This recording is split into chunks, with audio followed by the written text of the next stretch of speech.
नमस्कार। हमारे विशेष कार्यक्रम चर्चा है में एक बार फिर आप सभी का स्वागत करता हूं। मैं हूं संजय उपाध्याय। देखिए, चर्चा में है, जैसा कि मैं हर बार ये बताता हूं, कहता हूं कि हम उन मुद्दों को लेते हैं, हम उन बातों को लेते हैं, हम उन बातों की बात आपसे करते हैं जो कि लगातार चर्चाओं में है। इससे फर्क नहीं पड़ता बातें कहाँ से आ रही हैं, देश के किस हिस्से से आ रही हैं, प्रदेश के किस हिस्से से आ रही हैं, किन स्थानीय स्तर के कुछ ऐसे ऐसी घटनाएं हैं जिनसे निकल कर वो आ रही हैं। कुल मिलाकर चर्चाएं आ रही हैं जिनका कि बड़ा महत्व है।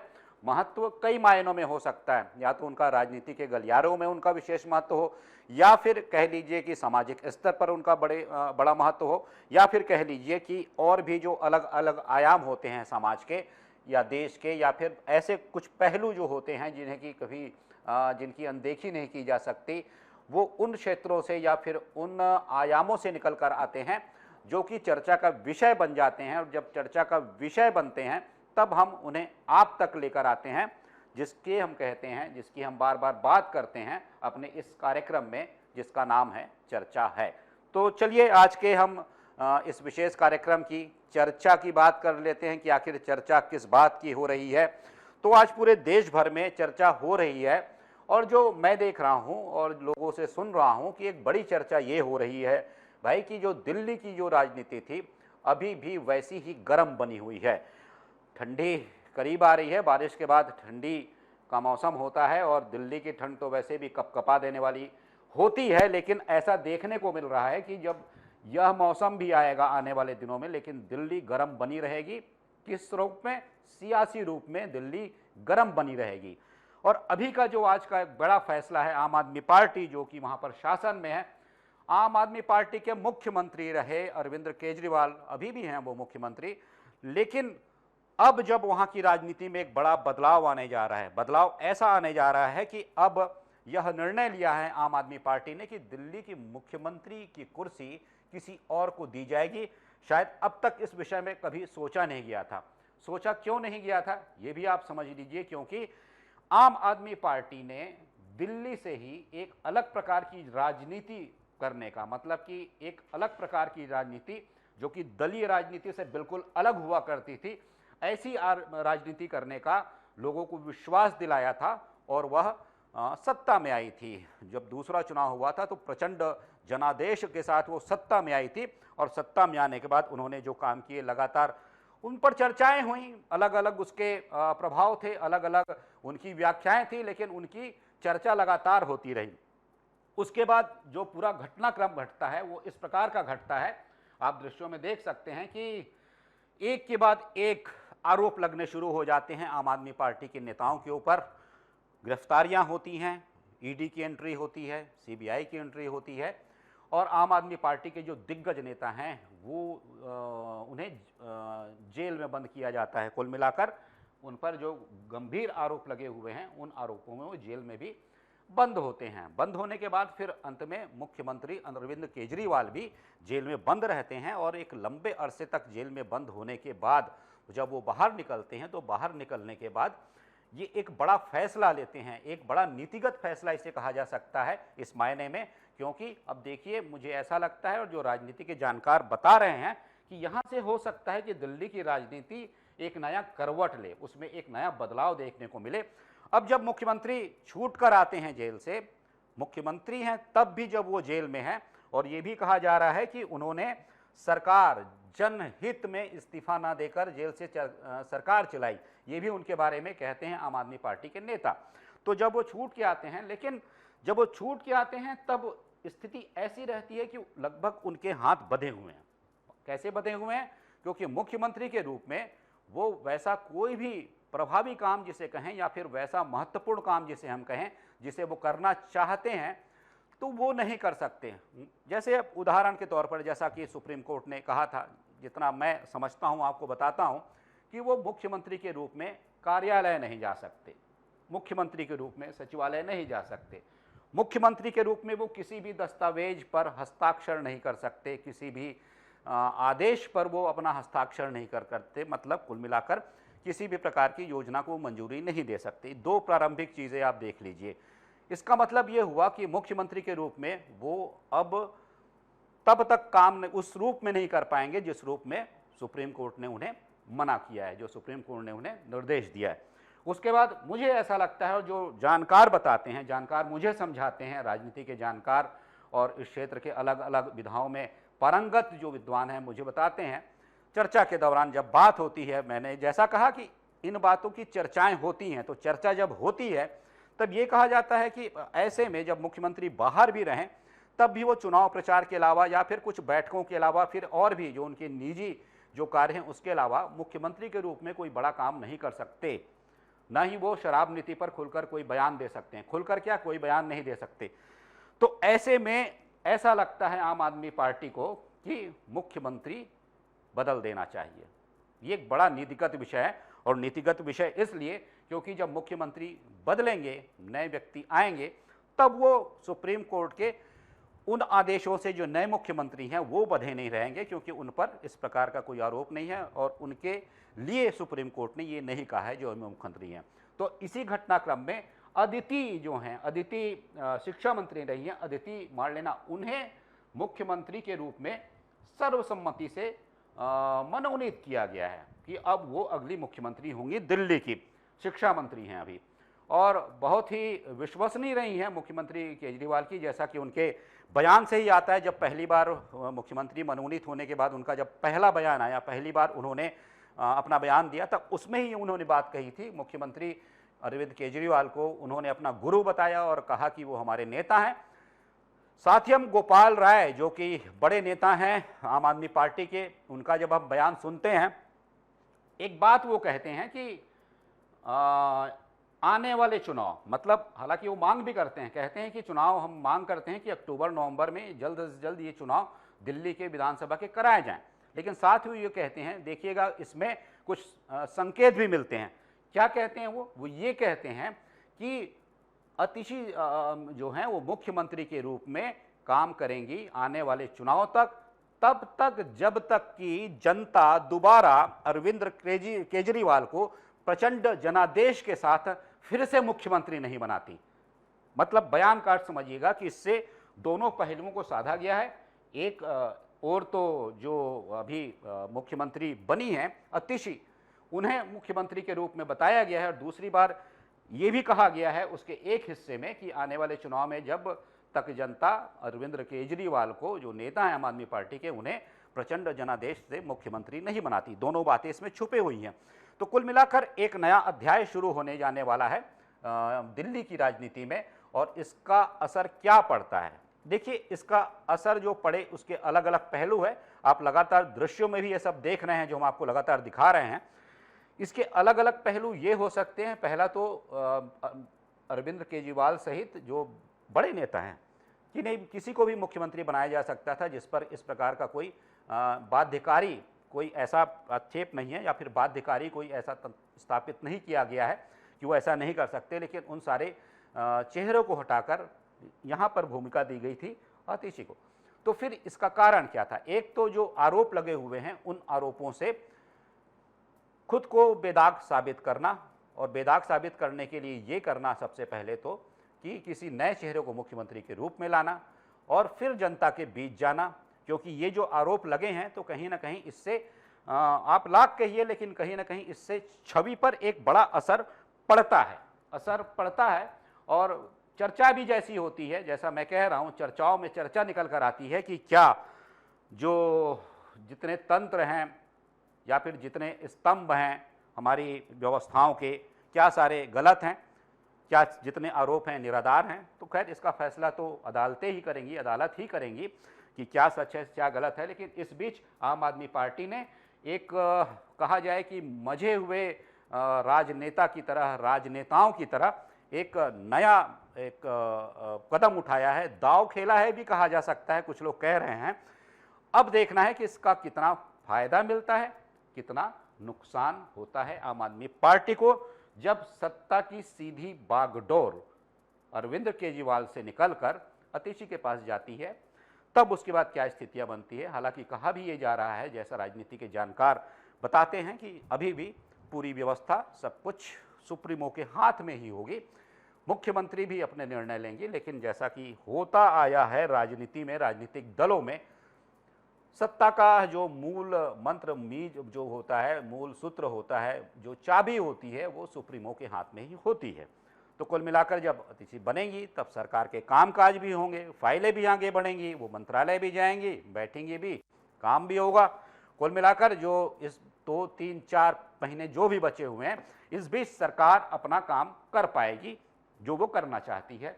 मुख्यमंत्री के रूप में वैसा काम कर पाएंगी जो वो चाहती हैं, पार्टी चाहती है, संगठन चाहता है। तो ये एक खबर है जो कि चर्चाओं में बनी हुई है, जिसकी लगातार चर्चा की जा रही है। आप लगातार दृश्यों में भी देख रहे हैं, वो सारे दृश्य हैं जब नेता एक एक कर बाहर निकले, वो सारे दृश्य हैं जब मुख्यमंत्री अरविंद केजरीवाल बाहर निकले। और ये भी तब तमाम बातें कही गई कि एक तरीके से न्यायपालिका ने उन्हें जीत दिलाई। ये मतलब तरह तरह के बयान आ रहे थे कि ये न्याय की जीत है, व्यवस्था की जीत है, या फिर और भी प्रकार के बयान आ रहे थे, आपने सुना ही होगा।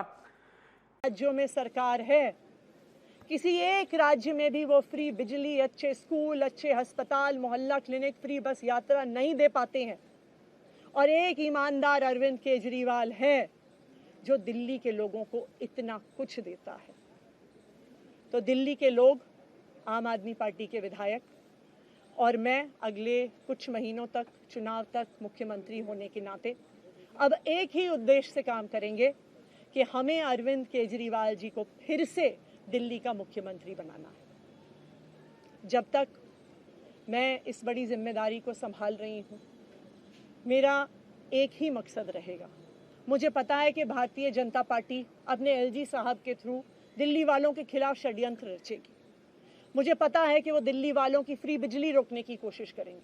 मुझे पता है वो दिल्ली वालों के अस्पताल में फ्री दवाइयाँ रोकने की कोशिश करेंगे। मुझे पता है वो मोहल्ला क्लिनिक बंद करने की कोशिश करेंगे। मुझे पता है वो सरकारी स्कूलों को खराब करने की कोशिश करेंगे। तो अगले कुछ महीने तक, जब तक ये जिम्मेदारी मेरे पास है, मैं दिल्ली के लोगों की रक्षा करने की कोशिश करूंगी और अरविंद केजरीवाल जी के मार्गदर्शन में दिल्ली की सरकार चलाऊंगी। 2020 में मैंने कहा था, मैंने अगर काम किया हो तो मेरे को वोट देना और काम नहीं किया हो तो वोट मत देना। कहा था कि नहीं कहा था? आज मैं आपके बीच में आया हूं, मैं कह रहा हूं अगर मैं ईमानदार हूं तो वोट देना, अगर मैं बेईमान हूं तो वोट मत देना, बिल्कुल मत देना। मैं आम आदमी पार्टी की जुझारू और संघर्षशील महिला आतिशी मैडम जो मुख्यमंत्री बनी हैं, उनको हृदय से बधाई और धन्यवाद देता हूं और शुभकामना देता हूं कि ये हिंदुस्तान है।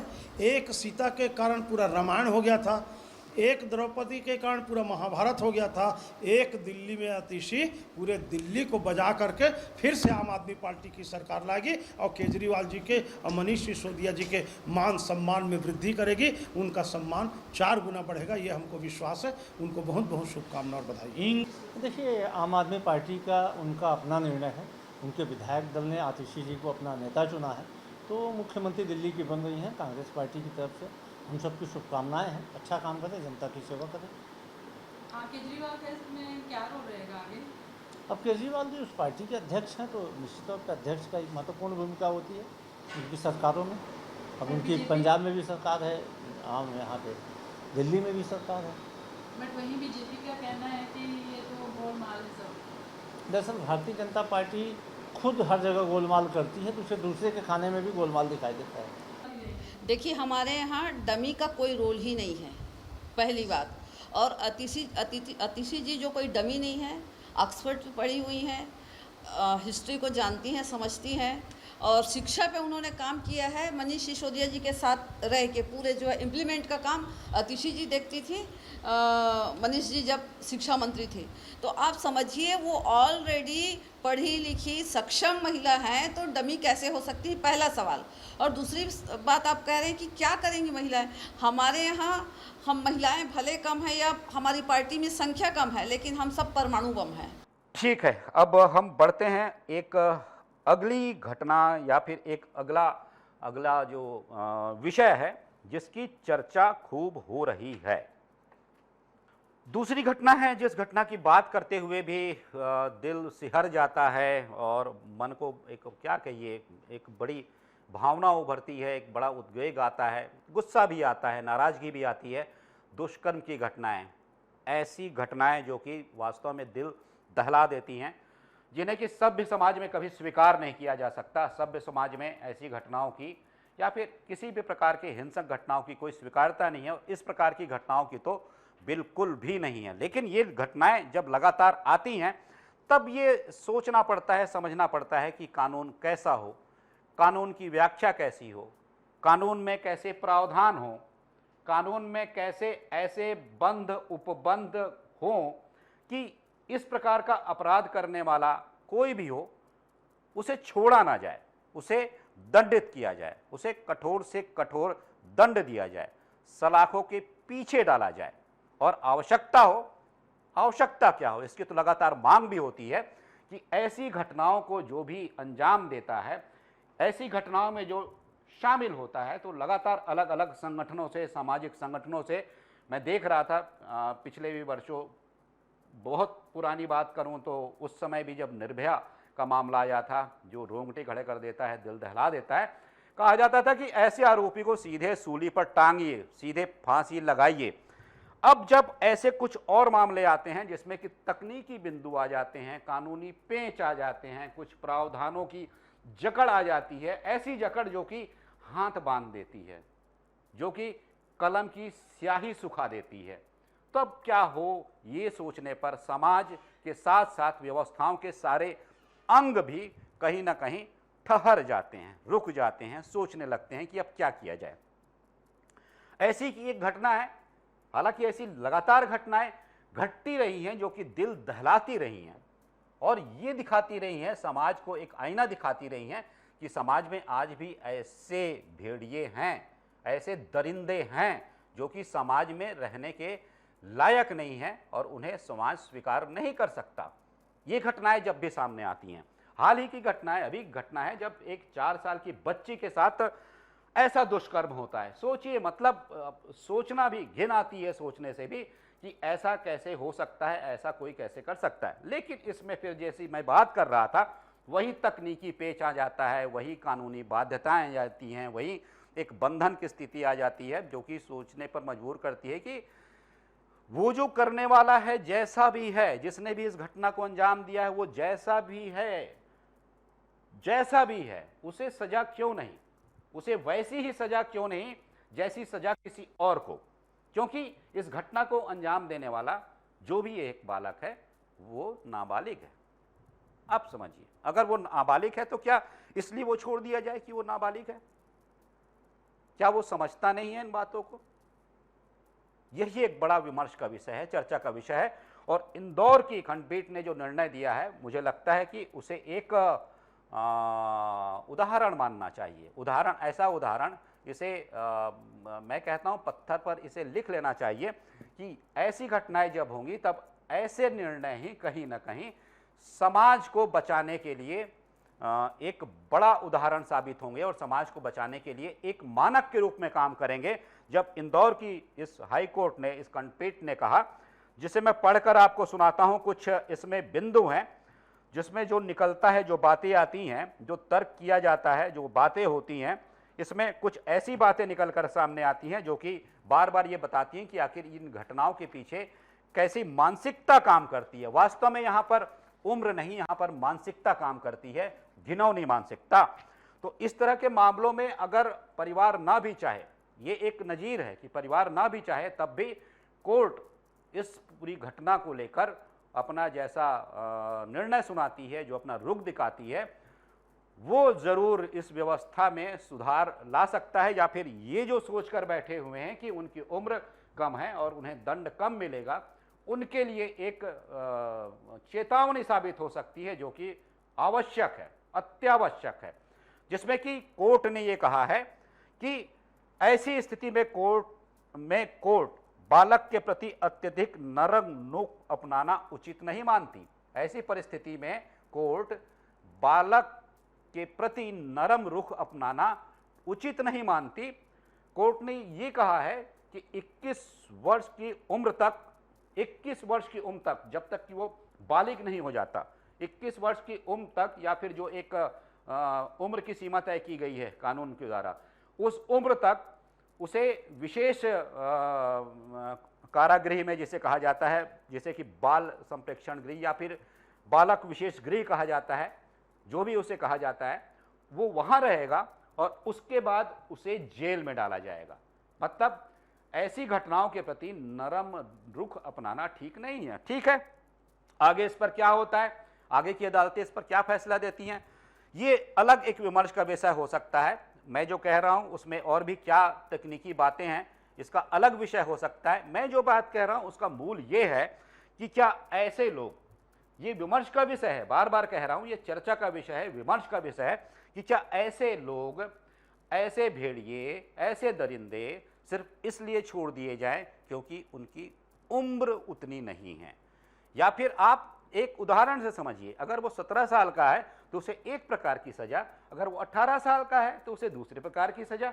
एक साल में ही इतना अंतर आ जाता है। तो ये जो बाध्यताएं हैं, इसे कैसे दूर किया जा सकता है, मैं कहूँगा बाध्यता नहीं, जो विसंगतियां हैं, इन्हें कैसे दूर किया जा सकता है, आवश्यक है हमारे तमाम विद्वानों के लिए इस पर बैठना, चर्चा करना, हमारे विशेषज्ञों के लिए, हमारे जो विधि के ज्ञाता हैं उनके लिए, कि वो साथ बैठें, चर्चा करें और इस पर कोई ठोस निष्कर्ष निकालें, कोई ठोस इस पर कंक्लूजन दें कि आखिर किया क्या जाए और क्या ऐसे लोगों को सिर्फ इसलिए छोड़ दिया जाए क्योंकि उनकी उम्र कम है, भले ही अपराध जघन्य हैं। तो इस पर भी चर्चा हो रही है। और जैसा मैं कह रहा हूं, कोर्ट की बातें कही, हो सकता है उसमें कुछ आगे पीछे हो, मैं क्षमा चाहता हूं अगर ऐसा कुछ हो, लेकिन फिर भी जैसा मुझे जानकारी थी, लेकिन मैं जो कह रहा हूं मूल यह है, विमर्श का विषय यह है कि क्या ऐसे लोगों को सिर्फ इसलिए छोड़ दिया जाए कि उनकी उम्र कम है।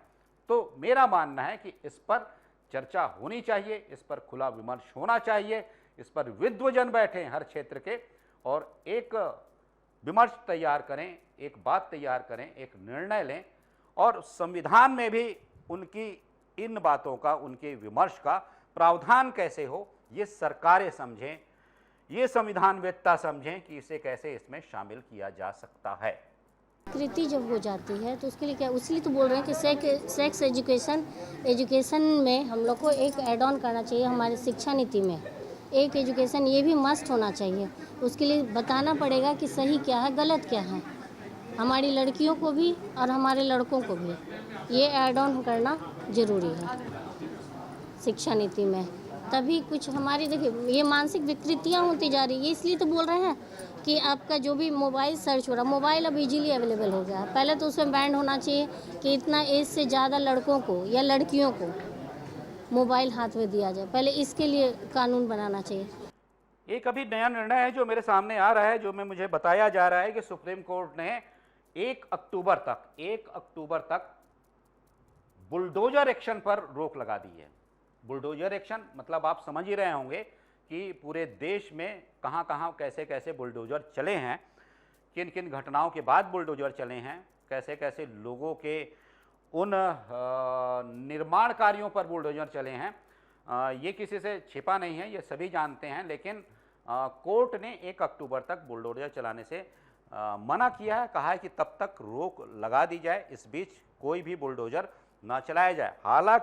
हालांकि सुप्रीम कोर्ट ने ये स्पष्ट किया है कि ये जो बुलडोजर हैं ये सड़कों, फुटपाथों, रेलवे लाइंस में अवैध अतिक्रमण, मतलब ये जो सरकारी तंत्र जो अपना रूटीन का काम करता है, जो शासन का तंत्र जो अपना नियमित कार्य करता है, उस बीच अगर ये सारी चीज़ें आती हैं, उनके नियमित कार्यों के दौरान किसी भी प्रकार के अतिक्रमण को हटाया जाना है, ये आदेश उनसे परे है। आप समझ सकते हैं ये आदेश उनसे परे है, मतलब क्या है? मतलब वही है जैसा लोग समझ रहे हैं, जैसा मैं लोगों से चर्चा कर रहा था कि कोई अपराधी निकला, उसका आपने माना और किसी ने अपराध किया और ये लगता है बुलडोजर चल गया, इस प्रकार की घटनाएं हो रही थी।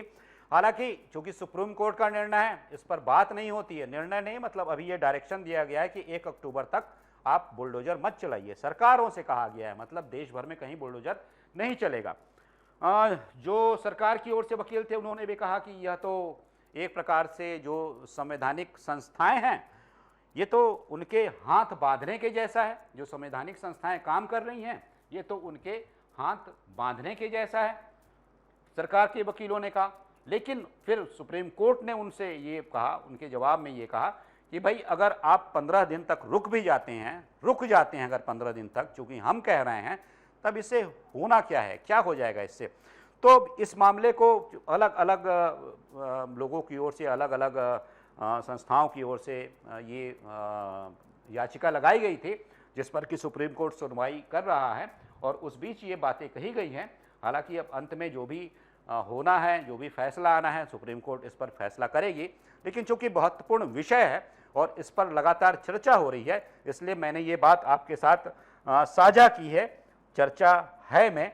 और जो बुलडोजर एक्शन जो है लगातार, इस पर भी मैंने बटा हुआ देखा, जनमानस बटा हुआ देखा, लोगों को बटा हुआ देखा।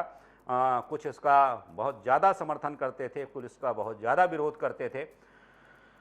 तो अब जब देखना है कि आगे जब इस पर सुनवाई होती है, जो भी बातें होती हैं, उसके बाद फिर क्या निकल कर आता है। अंत तो गत्वा सुप्रीम कोर्ट, सुप्रीम अदालत क्या फैसला देती है।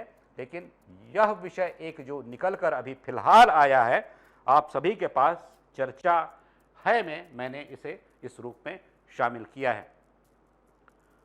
तो चर्चा है में आज सिर्फ इतना ही, किन्हीं महत्वपूर्ण विषयों को लेकर आप तक हम फिर पहुंचेंगे और फिर आपसे हम करेंगे बात कि आखिर जिन विषयों की चर्चा हो रही है, जिसकी आप चर्चा कर रहे हैं, चर्चा क्यों कर रहे हैं और चर्चा के पीछे कौन सी वजह है, ऐसा कौन सा तत्व है, सत्व है जो कि यह विषय जो है चर्चा के लिए उठाया गया है आपके द्वारा, और जो विषय आप उठाएंगे, जिस पर आप जनता जनार्दन चर्चा करेगी, हम उसे शामिल करेंगे अपने इस कार्यक्रम में, इस विशेष कार्यक्रम में चर्चा है।